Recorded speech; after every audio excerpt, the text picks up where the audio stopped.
Good morning, all. Hope you're all doing well this wonderful day. What are we? The 20th of February? Oh, the year's going quick already. And it's time for us to talk some spoilers. Final Fantasy. Despite this set isn't coming out until like middle of June, we do have cards before then. We've recently got a first look, and we've got to look at some cards, and as well as a few other things. So they've released like pictures of the products, all that kind of stuff. We'll go through a bunch of that in a little bit. But there is one thing I want to touch on before we actually move into the cards itself. Because it wasn't just the cards they spoiled, they also spoiled the MSRP. Now, this is Amazon. Obviously, you don't have to buy from Amazon. You can support your local game stores or your other card store of choice. But what this does show is that the product is more expensive. This is just the booster packs. But if you compare them to Aether Drift, that's the current set, you can see that, yeah, it's more expensive. That doesn't feel great, if I'm honest with you. Like, Magic does feel a bit kind of like a monkey's paw at the moment. It's kind of like, you like Universes Beyond, have half a year's worth of Universes Beyond. You like, or you want your set booster packs to be cheaper. Well, now all booster boxes are going to be 30 packs rather than 36. And now it's kind of you like Final Fantasy, do you? Well, now you're going to have to pay more for it. It doesn't feel great, if I'm honest with you, especially as this is a standard legal set. Like, when they announced that all Universes Beyonds were going to be standard legal going forward, I think everyone, like, generally was kind of up for it. Like, the thought that they're not going to be these kind of like Modern Horizons level sets every year or every kind of few months. There's going to be like breaking formats. We're not going to be getting cards like the One Ring, that kind of stuff, or Orcish Bowmasters. So they're just kind of like plow their way through multiple formats. The fact these are going to go through standard means that there is kind of a bit more of a power level check. I think everyone was kind of up for that. But then everyone also kind of expected, if I'm honest with you, that with standard level power was going to come standard level like prices. I mean, I certainly did. In hindsight, why would I think that we would be charged a reasonable amount for something? I guess there is a world where like these sets are going to cost more to make just from the fact that they are licensing the IP. Like, it's not like Square Enix are giving Magic the Gathering, the Final Fantasy IP, out of the goodness of their heart. They want to make money too. Same with Marvel. They're going to get their cut of the Spider-Man set at the end of this year, all that kind of stuff. So it's hard to say if this... And again, I'm sure there are varying prices out there if you shop around that kind of stuff. I just went to Amazon because it was the easiest and quickest place to find a comparison. Also, ignore shipping because, yeah, I'm in the UK. I'm not going to buy one from Amazon.com. But, like, yeah, it at least highlights that Final Fantasy is going to be more expensive. I think it's still cheaper than the Modern Horizons set, but it's probably going to be similar to, I guess, Lord of the Rings. Lord of the Rings, I think, was a touch more expensive, but that was modern legal, and with that came modern legal power. That's kind of how they've justified sets being more expensive. Things like Masters sets are more expensive than Modern Horizon sets, because in theory they contain even more high power level reprints, that kind of stuff. So it's interesting to see how they're going to kind of justify this, but my gut is it comes down to the licensing and just actually paying for paying for the license. But yeah, hey ho. Morning, Josh. Good to see you. Hope you're well. Yeah, MG Godzilla. Yeah, I do kind of agree. I do think it's going to be more of a thing of like, with these sets, especially with things like Final Fantasy and with Universes Beyond, like, personally, the way I'm going to be treating with them is like, I'm not a Final Fantasy fan. I am a Magic fan, so I'm open to there being cool and interesting cards, and if there are, then yeah, I think singles is going to be the way to go for this. But yeah, that's generally how I'm going to be it's generally how I interact with most Magic anyway. But like, I will do things like pre-releases for sets I like we did Aether Drift pre-release like the weekend before last, and that was a ton of fun because I like playing Magic and stuff. But if these are more expensive, it's just another hurdle to entry, basically. Let's see. I don't know if we have seen the...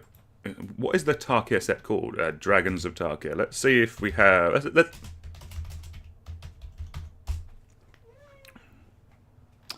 I'm guessing we haven't got the... Not dragons. Dragons... Tarkir Dragonstorm, that's the name of it. Let's see if the prices for that are up yet. I don't think they are. My gut would be when they released MSRP for Aether Drift, when it went up with Aether Drift, my gut is they said that standard sets were going to be this price. I think that's why they released an MSRP announcement after Foundation saying the prices were going up, and that this was the price for an MSR for a booster box. So I think that's why people were a bit were thinking more that this would apply to Final Fantasy. So it's a bit of a shock. That's not. But let's jump into cards. There has been some... So again, as I mentioned, I'm not the biggest Final Fantasy fan. I mean, I know who Cloud and I know who Sephiroth are, and I know what a Chocobo is. I don't know what it does, but I know what a Chocobo is. So let's just talk through some of the cards. I think a bunch of these are from the Commander set. Some of these also seem like very dual decky in terms of power level. We'll get to them in a minute. But let's just go through and see what some cards does. So a lot of these I am looking at for the very first time. So this is more of a hot take than a full review. We will probably there will be a Powerful Nothing podcast on this at some point in the future where we actually break down the cards that we think are cubable, that kind of stuff. But this is more just an overview. Let's see what we have. So Cecil Dark Knight is a single black for a 2/3 with Death Touch. That already seems quite pushed. Whenever it deals damage, you lose that much life. Then if your life total is less than or equal to your half your starting life total, untap and transform it. Okay, that's kind of vibes. And it transforms into Cecil Redeemed Paladin, a 4/4 with lifelink with Protect, which is whenever it attacks, other attacking creatures gain indestructible until end of turn. So, this is a Orzhov card, because the front is black and it has the white color identity, so you could build this as a Orzhov commander, and obviously it has to go in an Orzhov deck. In Limited, this seems pretty disgusting, actually. Whenever it deals damage, you lose that much life. So if this attacks, and if the starting life is less than or equal to half. Okay, so it's not going to transform in Limited until you get down to 10. But that means late game is going to be pretty solid. Also, just a 1 mana 2/3 Death Touch will trade up with something quite well in Limited. Like, it is a rare. The fact it has to be less than your half your starting life total. Like, if you're doing the kind of decks that care about you paying life, then it could do something in Commander. There is it a Cleric deck that just the Commander, or no, there's an Angel that lets you pay life. Let's have a look for it.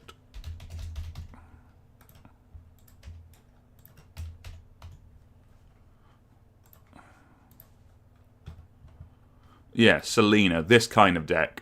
Pay to life, return it to his own hand. So basically with this, you can just pay as much life as you want in one turn. So there are decks out there that want you to be losing as much life as possible. There's decks where you can either reset your life total at the end of turn, or you can get a bunch of cool stuff back. But yeah, so that could see play there, I guess, in Commander. Outside of that, I don't know. This seems a bit hard to build around itself, but it does seem like a strong card. Like, in Limited, just a 1 mana 4/4 seems pretty good. Like you do have to do this Darkness thing to transform it, but that seems kind of easy. I mean, just early game, actually. If it's just, like, this is the definition of, like, a Suicide Black style deck, where, like, I mean, Carnophage? Like this will kill you quicker, but it will also kill your opponent quicker. Damn, Carnophage finally got power crept. No, it seems like a cool card. Let's keep going. Oh, damn, I closed the bloody... Alright.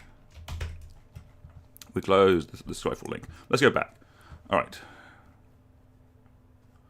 We wanted it by first printing. Apologies, or 1 second. We got a bit too vigorous with our Final Fantasy Fantasy Commander. Final Fantasy. There was another one. Through the Ages. First printing, because there's a bunch of different printings in this. So we're just trying to get one of each of all the cards. Alright, marvellous. We unbroke it. Alright, let's look at Cloud next. So this is a character I know. This is the one from Final Fantasy VII. I know you're all here for the hot takes about... the hot takes about Final Fantasy lore, but I appreciate you all being here. Wow, 3 in the morning. Thank you for being here, MGG Godzilla. I do appreciate you. Yeah, have a good night's sleep. We'll catch you later. So Cloud X Soldier, let's look at you. Cloud X Soldier is 2 and a Naya for a 4/4 legendary creature human soldier mercenary with haste, and when it enters, attach up to 1 target equipment you control to it. Whenever it attacks, draw a card for each equipped attacking creature you control, and if Cloud has power 7 or greater, create 2 treasure tokens. This is a very aggressive lad. It's cool that we are getting more Equipment Matters stuff. Like, I would like that. It's kind of difficult with Equipment Matters to do something that isn't just Voltron. So in Commander, this is just probably going to be a Voltron Commander, a Voltron-y Commander. I'm assuming we're going to see, like, is it the Cloudbuster Sword? Again, apologies for if I'm just butchering the lore on this, but I'm assuming we're going to get a sword that at least gives him 3 power to make the kind of combo with him to give him 7 power. I mean, the most obvious thing to do with this is to stick a hammer on this, the +10/+10 one. Yeah, it's going to be fine in Commander. People will build this. This will be a chase card. Actually, this is a face card from the Commander deck, which are also more expensive, so that's lovely. But yeah, I'm assuming there'll be a whole deck built around this. Just basically suit him up, get him into combat. That seems fun. There is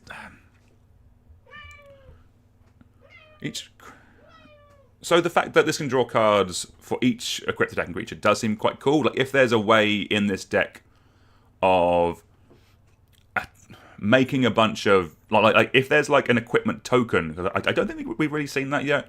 If there was like an equip token that made something with equip 0, then I would like this more, just because you can like kind of make this a token deck as well as a Voltron deck. So going wide as well as tall seems quite cool, but I don't think that exists yet. So that is kind of they've made artifact tokens for a bunch of other things. I'm sure we could see it at some point in the future. Actually, no, Rock. Is Rock... Is that where we're going with this? I'm looking at eBay. All right. Here we go. This. Combine it with Togo Goblin Weaponsmith, and then you go to town. That seems like a deck. Let's go. All right.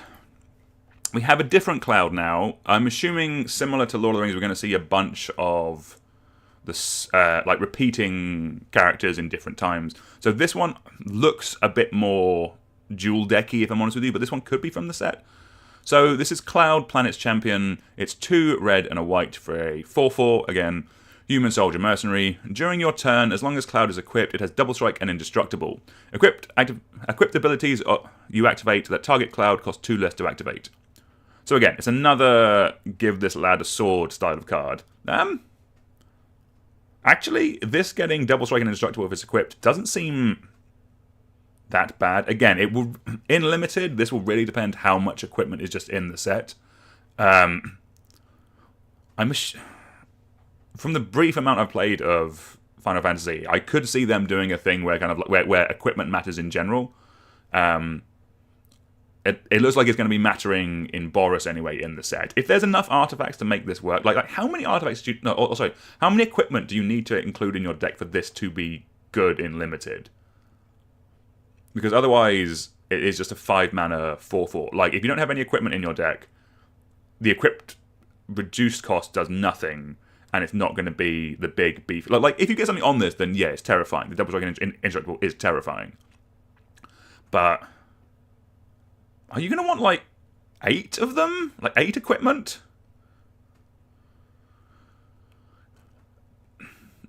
Let's have a look. The Cloud and the upcoming Sephiroth are from the starter. Oh, okay. Cool. Yeah. So these are from the dual decks. That seems like the perfect place for this kind of card. It's kind of like the fairer Aragorn and fairer, what do you call it, Sauron that we got in the titles. Okay, so starter deck level, I think this is personally, this is fine. Limited, this would have been a bit niche. But let's talk next about Emmet Selk Unsundered. Love that.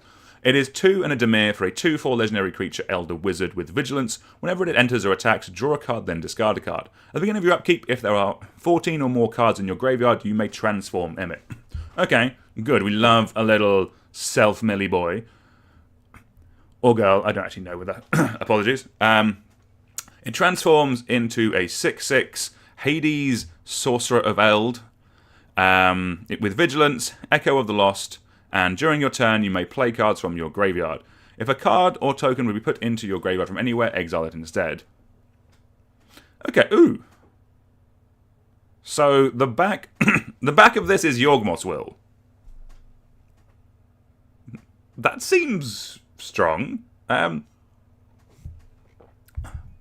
Yeah, is that right? Am I reading that right? During your turn, you may play cards from your graveyard. If a card or token...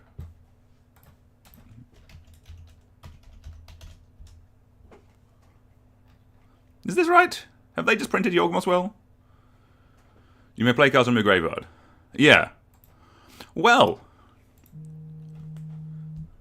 that seems strong. So, how are we going to flip this? So, I think we've got there are 14 or more cards in your graveyard. So, in Limited, this does seem tricky. That's almost half your deck. If games are going long, then you could get there. I don't think you're going to get there just off this. Like, as an engine, it's nice that this does Rummage when it enters and attacks. Or, sorry, it actually loots. It does the good one. When it loots when it enters and attacks.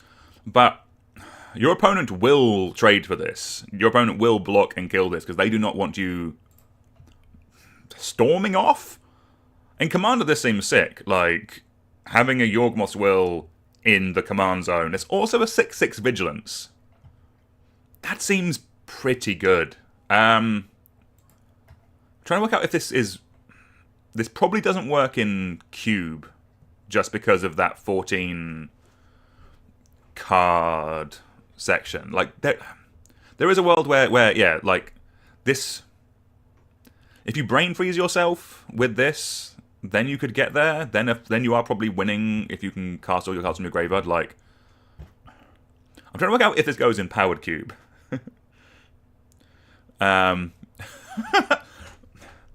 guessing people will try it. It's probably just not as reliable enough because you need it to flip and you need it to be there to get the... Like I don't care about the front side of this card, if I'm honest with you. Like, there's so many other cool Dimir cards that do better things than loot and can be 2/4s with Vigilance. The backside is very cool, though. Yeah, this might be one we have to brew at some point for Commander on the stream. But this does... Seeing a Yawgmoth's Will reprint was not what I had on my bingo card for 8:18 in the morning. So, that's cool. Yeah, wild stuff. Wild stuff. Alright. This one's going to be a bit more normal. Garland, Knight of Cornelia.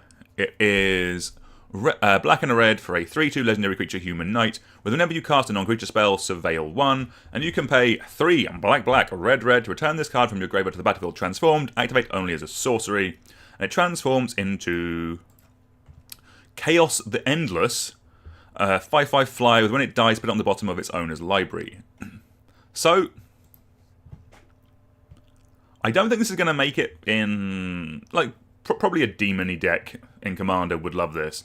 But it's an uncommon. Like, in Limited and also in Peasant Cube, this seems really good. Like, the Surveil non-creature spell, like, that is nice. Like, we don't have as many Spellsy Matters cards, like Spellslinger cards in Rakdos. And, like, for a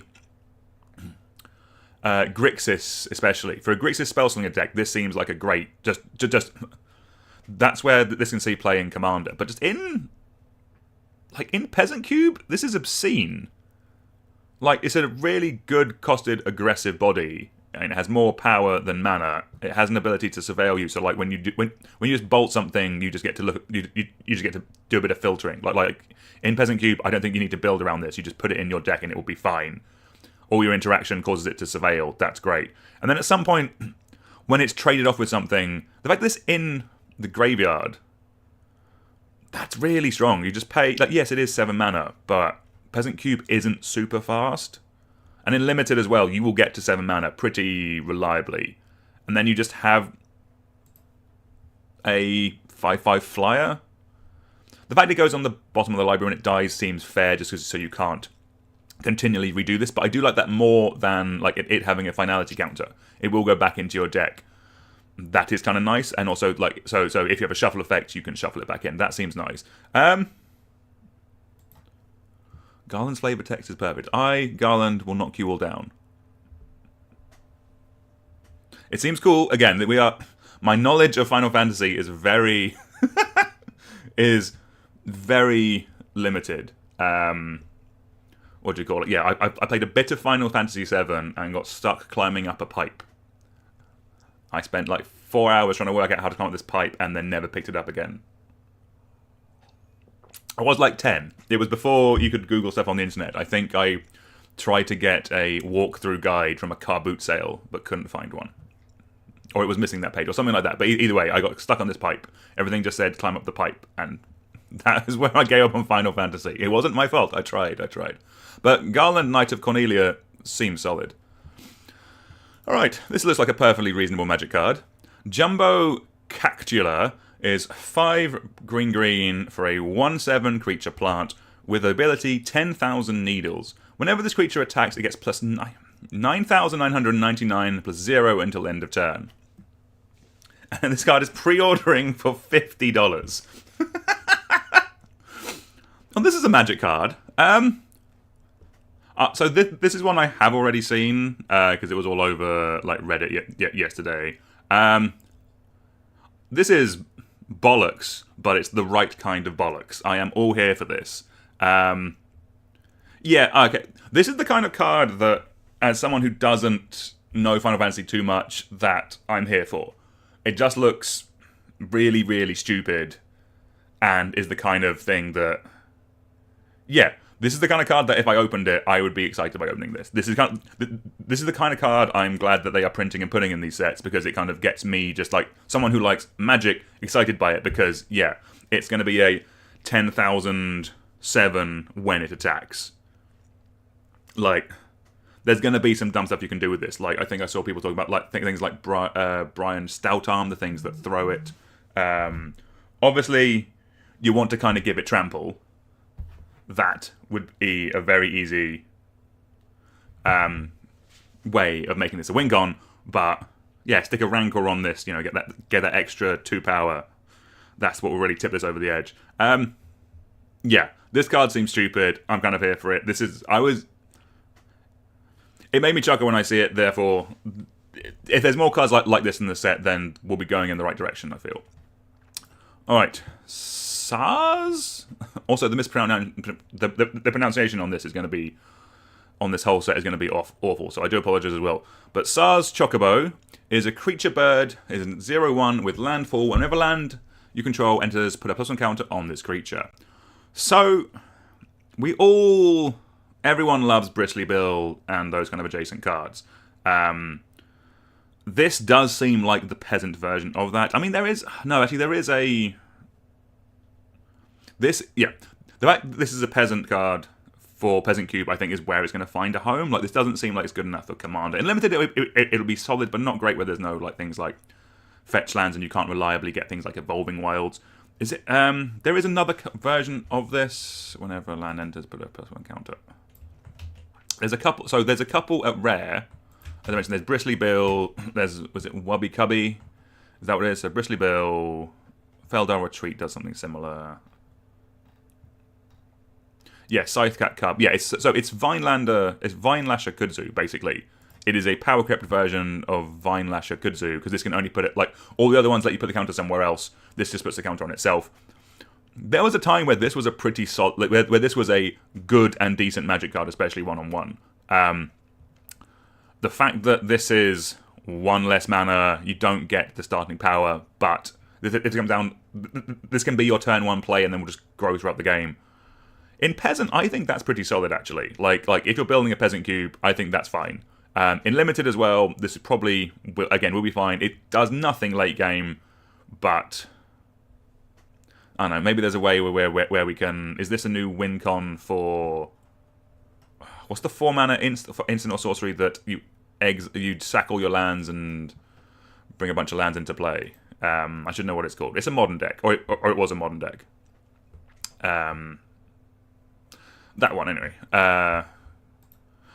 Also good with a what do you call it? A Primeval Titan, you know. And it will trigger off your rampant growth effects. That's pretty good. Yeah, it's a fine card. I'm not too blown away by it, but it's nice having a power crept Vinelasher Kudzu. It was about time. All right, let's talk about I believe this is the bad guy, Sephiroth, Planet's Heir. So this one is also from the dual deck, I believe. It's 4 and a Dimir for a 4/4 legendary creature, human avatar soldier with vigilance. And when it enters, creatures your opponents control get -2/-2 until end of turn. Whenever a creature an opponent control dies, put a +1 counter on Sephiroth. So this is very dual decky power level, if I'm honest with you. Fine if you are playing in that kind of environment. It will probably be okay as a commander. If you were building it, you just really want to focus on this part, just trying to kill as many of your opponent's creatures as possible. If you can flicker it with blue stuff, giving all your opponent's creatures -4/-4 will actually kill a lot of things. So if there's ways of basically flickering it, I like this more in your deck. And apart from that, I don't think we need to stick on this one too long. Artwork's cool though. Do like that. All right, okay, perfect. We're about halfway through, and we are about halfway through. Marvelous. So let's look at another flip card. Side quest, catch a fish. Is side quest going to be? It'd be cool if this was a returning thing, because I'm surprised it's taken them this long to do it, seeing as we've already had the what do you call it, the Fallout set. And that's what I spent a lot of Fallout doing, just faffing around on side quests. But hey ho. So side quest, catch a fish. It is 2 and a white for an enchantment. At the beginning of your upkeep, look at the top card of your library. If it's an artifact or creature card, you may reveal it and put it into your hand. If you put a card into your hand this way, create a food token and transform this enchantment. It then transforms into a land, cooking campsite. Taps to add a white, and then sacrifice an artifact, put a +1 counter on each creature you control, activate only as a sorcery.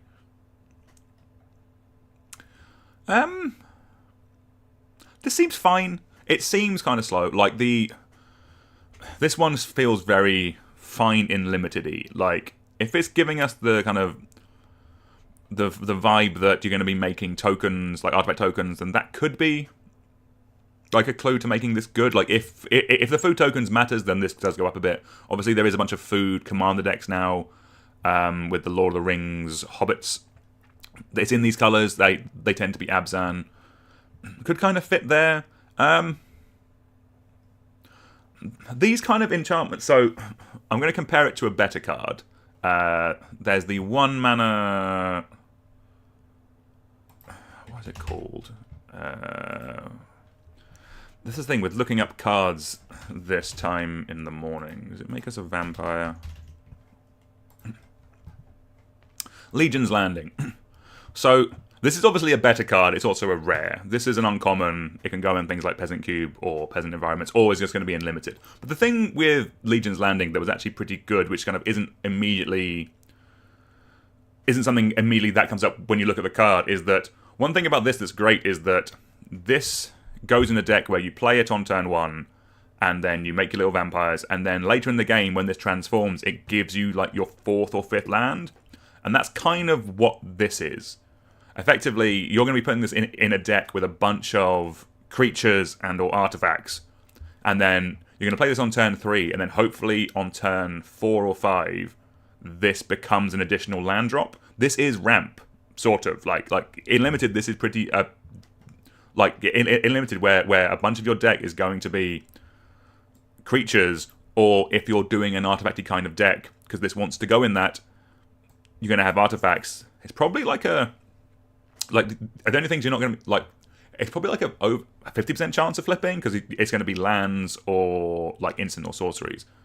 But if you're in in those kind of decks, it's probably a 50% chance to flip. and then it flips into your next land, so you don't have to make that land drop, or it'll just ramp you ahead.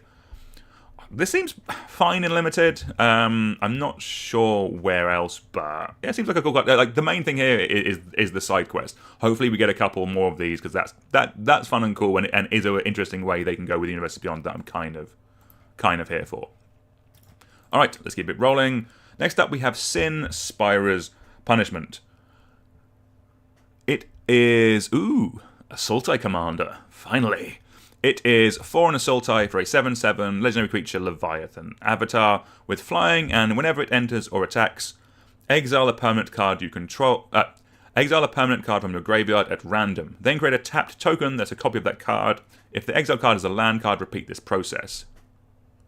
We can ramp you. This seems fun. To make this really strong, you do need ways of controlling what's in your graveyard. So ways of, yeah, like this with like this wants to go in a deck with a bunch of delve spells. I think just so you can kind of really control what is in your graveyard. Because obviously, if you're doing this in Commander, 7 mana is a lot. I don't hate this going in the 99 of a deck and just being like a self-mill thing that kind of you then get back with like a Dread Return in Commander, that kind of thing, and then it just gets you a bunch of value. The fact that this also can just bring all your lands back into play, there's got to be some janky combo potential with that. Like if this deck, like if the deck is this, and there's got to be like a landfall thing that pings out an opponent, and 98 lands. Is that a combo? Sort of. It's a bad one. So if there's this 98 lands and Dread Presence, or something like this, you'll need something else, like something like this, something that drains out an opponent. Oh, hold on, isn't there a Ob Nixilis? Where is it? This one. Yes. So the deck is Sin Spira's Punishment, Ob Nixilis, and 98 lands. Oh no, we need some self-mill. Damn. There's got to be a way. Hermit Druid? Hermit Druid. This is the one that... Okay, we're brewing. There's something here. There must be a way... Real cards on the top of your library until you're a basic... Okay, so we can't run basic lands in this deck as well. That's also important. Alright, this might be trickier than I initially thought. But there is definitely something here where... There is some jank here I want, where basically we run this. We run Ob Nixilis as our win condition. This has landfall whenever a land enters under our control. We target player loses 3 life.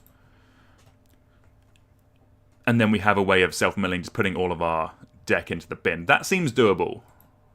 Alright, come back in a couple of months when this set is released and we will do a deck take on that. Or maybe we'll do that tomorrow if I'm need time. Alright, let's keep it going. Next up we have Stiltskin Moogle Merchant. It is a single white for a 1/2 legendary creature Moogle with lifelink and pay 2 and tap. Target opponent gains control of another target opponent you control. If they do, you draw a card. Interesting. So this is a gift effect. Target opponent gains control of another target opponent you control. So this obviously I don't know what this does in limited apart from being... I mean, there is a world where just in limited 1 mana for a 1/2 lifelink isn't bad. This kind of deck is kind of like the Zedru EDH deck. This is where it's going to see the most kind of play, where basically we are gifting our opponents bad things, like we want to give them things like Steel Golem, where you can't play creature spells, or there's going to be some other bad effects that kind of ruin their day. Yeah, these decks are fun. I think it's very much you build if you want to build one of these type of decks, you build one of them. You don't build multiple. You don't need multiple. This feels like one that will go in a deck because there's also like the Beamtown Bullies, which is in Jund. I think because there aren't as many of these kind of, you want a greater color range when you're kind of gifting your opponent.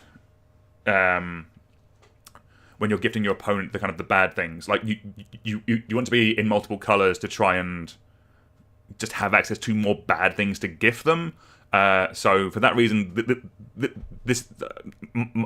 my gut is this will go in a Zedru deck rather than be a commander by itself. But I mean, from a stats point of view, like yeah, it's fine. It's okay. Alright. Next up, we have Summon Shiva. Is this a summon spell? Are we going back to Pokemon or something like that? Right, but Summon Shiva is 3 blue for an enchantment creature, Saga Elemental. As this saga enters, as a reminder, as this saga enters, and after your draw step, add a lore counter, sacrifice after level 3. So in 1 and 2, Heavenly Strike. Tap target creature and opponent controls, put a stun counter on it. And 3, Diamond Dust. Draw a card for each tap creature your opponent controls. And then, hold on, is Elemental creature, Saga Elemental. So we've seen sagas that flip in 2 creatures before, but from looking at it, this just looks like an enchantment creature the whole time. It's an enchantment creature the whole time with saga abilities, but you still have to sack it after the 3rd saga. That's weird. It's cool. I don't like the fact that my 5 mana 4/5 will sack itself after 3 turns. Actually, no. Yeah. So it comes in chapter 1, then turn 2. Yeah. So on the 3rd, so you get. Am I right in thinking you get 1 attack with this? That doesn't seem great. Maybe I'm doing the math wrong. But I mean, it's cool design space. And I like the kind of the summon aspect of it, because it is kind of like you are summoning a cool effect. That, yeah, I think there is some cool design space for it. I don't think this one hits it personally. Stun counters are really good. I do like them. They are very good for limited gameplay. They are very strong when they've appeared before in like things like last time we went back to the Mystical Plane. God, I really need to drink a cup of tea before I start the stream. Really get those neurons firing. But yeah, I don't like this card. I think this card's a bit slow, and I don't like the fact it sacrifices itself, but I like the design space where they're going with this. I think that could be cool. That's fine. Alright, we have... Yeah, this is a flavourful way of representing how the summons only stick around for a little time in battle. They're probably more for... Oh, that's cool. Oh, these are things that come and help you in battle. That's pretty cool.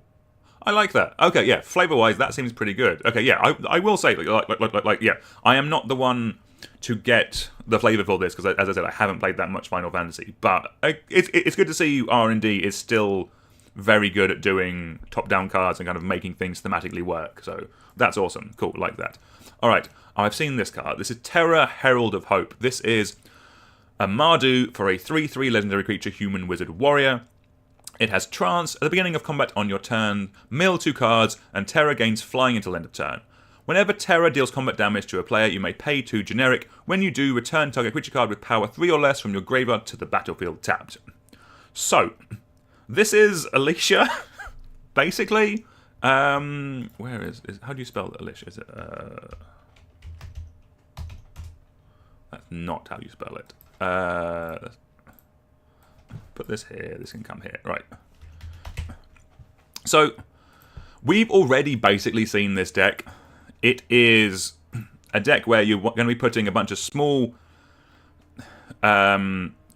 creatures with a low power, or sorry, with power 3 or less, and in Alicia's case, power 2 or less, into your bin, and then you can reanimate them. The main thing with this is that this doesn't say how you cheat. How you cheat on mana resist is that you're putting things that cost more than 2 or 3. So like Ramnus Chupacabra, you can get back with Alicia because even though it's a 4-drop. This is kind of where you're going with this. You are kind of looking for things with low power but with high impact and with like cool effects. So Terra, Hope of Herald it's effectively the same build of deck, if I'm honest with you, but it does let you go up in power. It lets you go up to 3. You do now have to pay for it, but in theory, you have access to a wider a range of things. And it also self-mills you. I think, basically, it's effectively the same as an Alesha deck, but it is... that extra power will open the door to a bunch of cool stuff. Let's just quickly... let's just quickly look at what big things we can cheat in with this. So, we want power equal to 3. Just as an example. So let's go to mana value, descend. So you see here, like, yeah, so we can now cheating things like Bedlam Reveler or Goring Ceratops. Like it will scale up. Like these are high mana spells that we can now cheat into play with this card from our graveyard. So this is kind of, oh, damn, Aurelia. That seems really good, actually. Terra, Herald Hope, Millet. You do have to deal combat damage to a player, but in theory it will have flying, so that is a nice form of evasion. Obviously this is going to be like a reconnaissance style deck, that kind of thing. Paying 2 mana to return Aurelia, that's kind of scary in Commander. I'm kind of here for that. That's how you're building this. We know what the template it will be, but effectively you can now go up to 3 mana. I mean, like Meteor Golem, that's pretty good. Yeah, that's where we're going with Terra. Seems solid. Yeah, we know how to build it, but seems cool. All right. Good. We are doing very well for time this morning. Marvellous. Next up, we have Tidus, Yuna's Guardian. It is a Bant for a 3/3 legendary creature human warrior. At the beginning of combat on your turn, you may move a counter from target creature you control onto a second target creature you control. It also has Cheer. Whenever one or more creatures you control with counters on them deal combat damage to a player, you may draw a card and proliferate. Do this only once each turn. Cool. So the moving stuff around. So yeah, this is probably going to be a +1 counters, but it does work with things like you can't put energy on creatures, but like there are other forms of counters out there. Like for example, this I guess will work with the summons. So maybe in the set this is built as a summons deck because you can move these counters around to other creatures as a way of.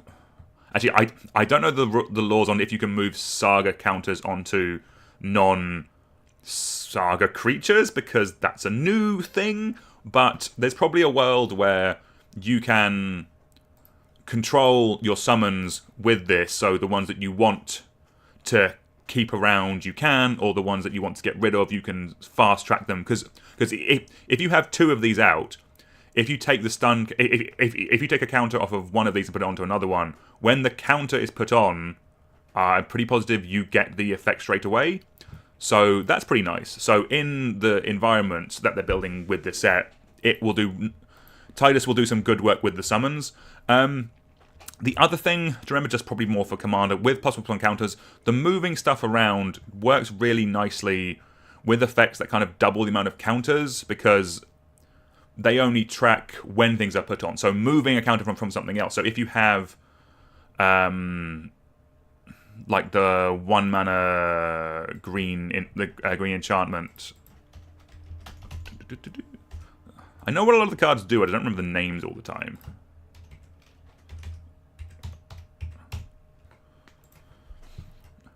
Sorted by mana value.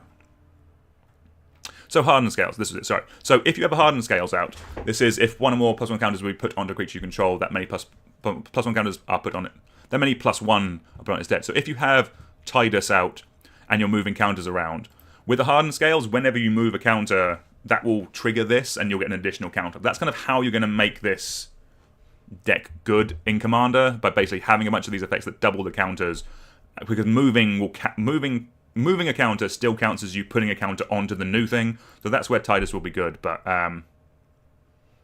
yeah, I like the fact I love commanders that draw cards, so that seems like a pretty solid one. If you're doing like a Bant +1 counters, I don't really think there is a commander for that deck yet, unless I'm mistaken. There's probably just Tulane randomly put counters on stuff, but I think yeah, Bant +1 counters could be a cool way of going with it. Let's see what there is. Is there a Bant +1 counters commander that sticks out? So I guess you could build it with Galadriel, but it doesn't look like there's directly one at the moment. So that's cool. So yeah, so that's a new space for a deck to go. So that's the kind of thing I like them doing with these sets. If you're going to do a 3-color commander, give a deck something cool to do. So that's fun. All right, 2 more to go. Next up we have Tonberry. This is a single black. This thing looks terrifying. Single black for a 2/1 creature salamander horror. It enters with a stun counter on it, and it has Chef's Knife. During your turn, this creature has First Strike and Death Touch. I really like this little lad. This is like, yeah, this wants to go in a super aggressive black deck. This really wants to come out on turn 1, and because, yeah, then it's attacking on turn 3, because it basically has to take a turn off before it can do anything. It is a little slow, but it is a 1 mana 2/1 in black. Times have really changed that we're now getting these kind of cards relatively regularly, but I like that it has First Strike and Death Touch on your turn. I think this is probably going to be really annoying in Limited. Even if you put in like the first like 4 or 5 turns of the game, I think this is fine. This is going to be a fine to good Magic card. It will trade up or at least stop your opponent from attacking.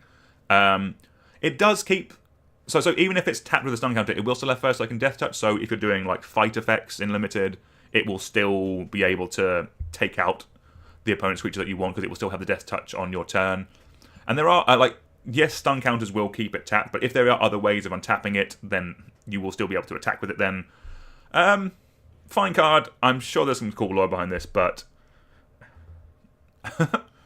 hell yes, the Tomberry is perfect. Good. I'm glad. I don't know the flavor behind this, but I'm getting it from the card. I'm getting the vibe of this card very well. This one seems cool. We love it.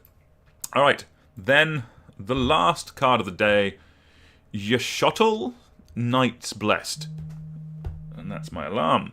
It is a 1 and a Esper, for a 2/4 legendary creature, Cat Warlock, with Vigilance, and at the beginning of each end step, if a player lost 4 or more life this turn, draw a card, and whenever you cast a creature spell with mana value 3 or greater, Yashotl deals 2 damage to each opponent and you gain 2 life. Okay, this is a cool one. I'm guessing... So there's kind of a couple ways you could build this. So the cast a non-creature spell part leads me to think like Esper Spellslinger. Again, that's not really an archetype that we have. Spellslinger tends to be in like Grixis or Is It, that kind of stuff. It tends to have red in it, but white has a lot of cool instant sorceries too. Like Swords to Plowshares is a good Magic card. So it doesn't trigger this because it's not 3 or greater, but that kind of Spellslinger-y style of deck does seem kind of cool. Yeah, this seems fun. This seems way more complicated to build than I actually kind of work out. Actually, no, let's see what we can do. Whenever you cast a non-creature spell with mana value 3 or greater, there is a peek behind the curtain when it comes to doing live streaming or making content. This is the first time I'm reading this card, and I'm spending all my energy reading the card out loud, not thinking about what I can do with this. So there's an element of, let's just take a swig of tea while we work out what this card does.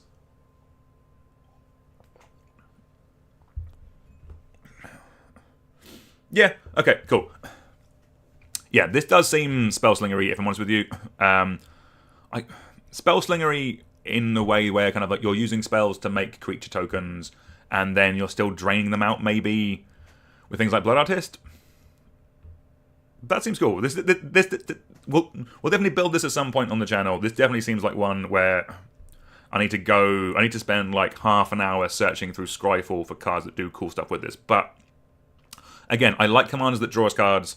The fact that there's a bunch of 3-color commanders in this set already, I'm assuming actually this is from a commander product, so that kind of makes sense. But like 3-color commanders are probably, I'm going to say, my favorite. They just give you so much flexibility. The mana is so much better than it used to be. Like there's now just enough lands that kind of it's not really that much of a tax going up to 3 mana or to 3 different colors. This seems like a cool card. Yeah, love it.